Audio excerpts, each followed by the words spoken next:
Every white shirt is lined up and 2 fingers separated.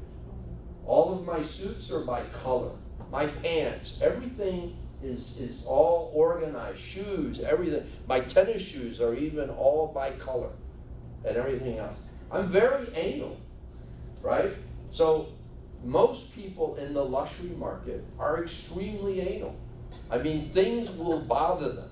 You know, I look at your board back there, and the whole time I've been in here, it bothers me that things are crooked and everything else. I want to go back there and fix them, right? I'm going to notice the spot that's on the carpet and everything else.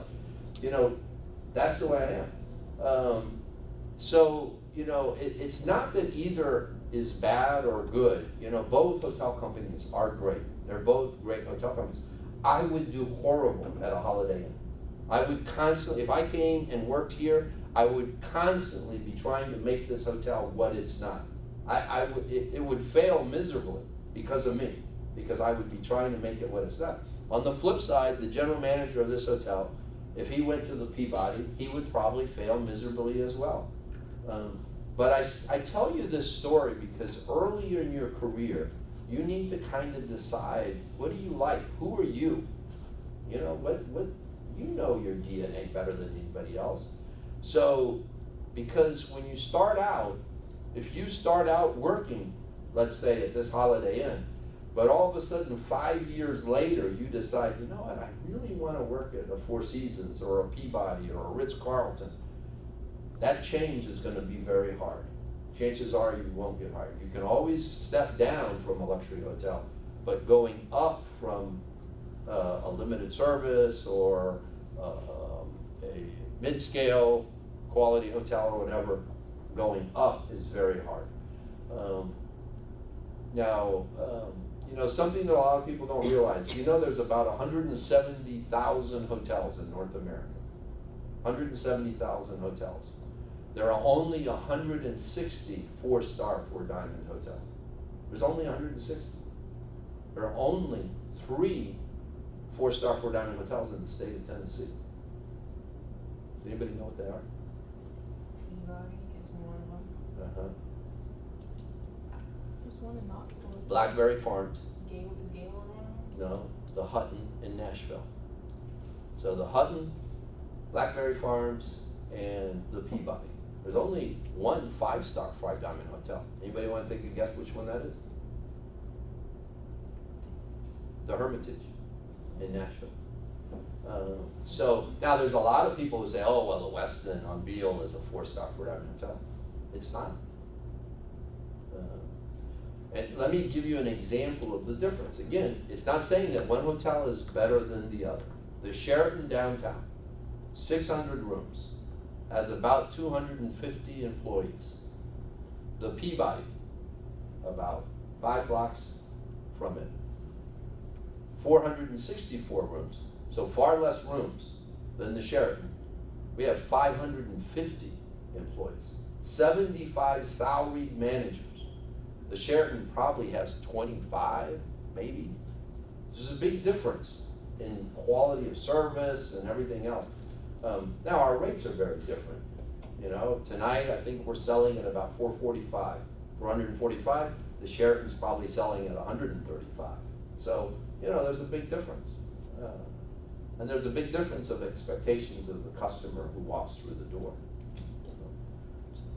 What else? Talk about the Economy? convention center Oh, project. convention center. So I'm on that, I forgot to mention, I'm on that board too.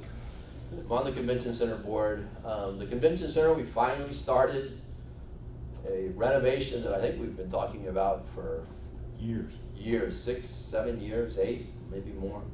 But we've started the renovation. It's about $170 million. It really is going to look totally different. It'll be a transformed convention center. What we're not doing is really adding any space. There's some minor spaces being, but we're not. But what we are doing is we made the decision that we had X amount of money, and it was better to make it really nice and transform it, rather than spend a lot of money trying to add space and keep an old convention center. So we opted, it was better to to really transform the building to be something even nicer than the one that's in Nashville. And I don't know if you've seen the center in Nashville, it's very nice. Our center, when it's done, will be nicer than Nashville's. It won't be as big, but you'll walk into it and go, wow, this is really nice. I can be proud of this place. It's gonna take about 2 years to do. We are kind of working around 4 of our major customers this year. St. Jude, AutoZone, Cotton Ginners, and the, what's the card? Contract Bridge. Contract Bridge, thank you. That's smart. So what else?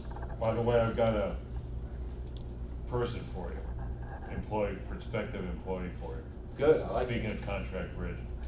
Now, as part of that convention center redevelopment, we're adding a new hotel. So the Lowe's is the possible new hotel. There is a contract with the city. It's being held up right now because the Sheraton has a lawsuit against the city and has put a halt on the contract right now, temporarily at least. If you've been reading the paper, City Council passed a motion, I think it was yesterday or the day before yesterday, saying that the city acted smartly, basically, in their dealings and everything else. But the lawsuit is over the fact that the Sheraton in their contract says that they are the headquarter hotel or the convention center hotel.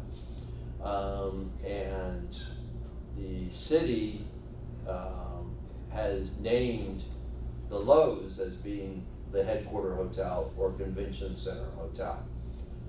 I really think this is all pretty funny.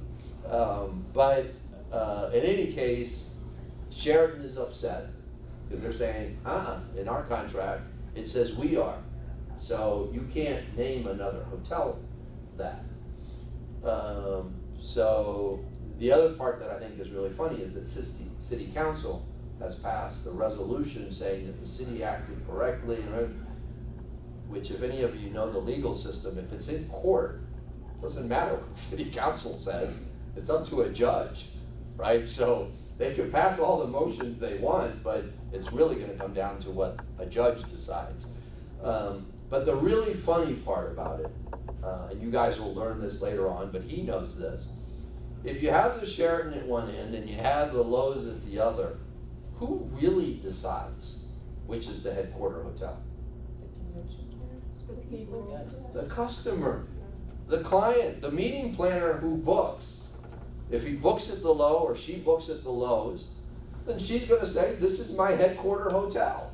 If she books at the Sheraton, she's gonna say, this is my headquarter hotel. The city doesn't dictate that. The hotel doesn't dictate that. It's really the customer does. So I really think it's funny that they're all fighting over this, but anyway, doesn't affect us any. Now, in a bigger picture sense, Okay.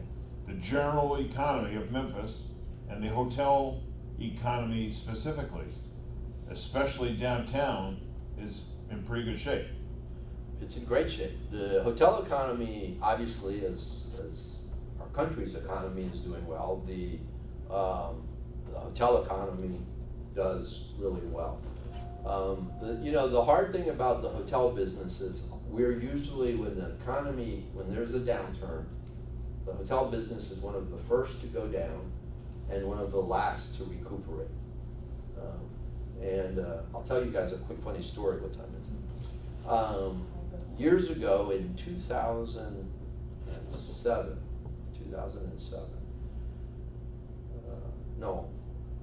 in 2008, in the summer of 2008, in June, I'm playing golf with a guy named Tom Schmidt. Tom Schmidt was president at that time of global operations for FedEx. So he was the number 2 guy under Fred Smith. And I can't remember who the other two, it was Mark Jordan from First Tennessee, and I can't remember who the 4th person was. So we're playing golf. Now these guys are all much smarter than I am. And I overhear them talking about that there is a downturn in the economy coming. This is in the summer of 2008. So I'm listening, and they're talking about a banking crisis and all of these things, and they're talking about, and I'm listening to this, and he says FedEx is already sensing it. So in the shipping world, they sense what's happening in the economy faster than anybody else. So FedEx is always a good barometer to watch to see what they're doing, because they see what's happening in the world and the economy before anybody else. So I listen to all of this, and I go home and I think, these guys are a lot smarter than I am. So the next day I call an executive committee meeting, the whole executive, the economy. Now keep in mind, in the summer of 2008, the economy is great. Everything's going well. Our occupant, we're running 82, 83% occupancy. Life is hunky-dory. And I get the executive committee together and I said, we're putting a hiring freeze in place. We're not gonna hire and fill any more positions. We're gonna start cross-utilizing people, and we will start downsizing through attrition. So as somebody leaves, we won't replace that position. We'll just cross-train and use people. And they all look at me like I'm an idiot. And they said, the hotel's doing great, the economy's great. Why are you going into a hiring freeze? And I said, I just have a gut feeling that the economy's gonna turn around. And they, of course, think I've lost my mind. And so we start reducing and shrinking, and sure enough, what happened in September of 2000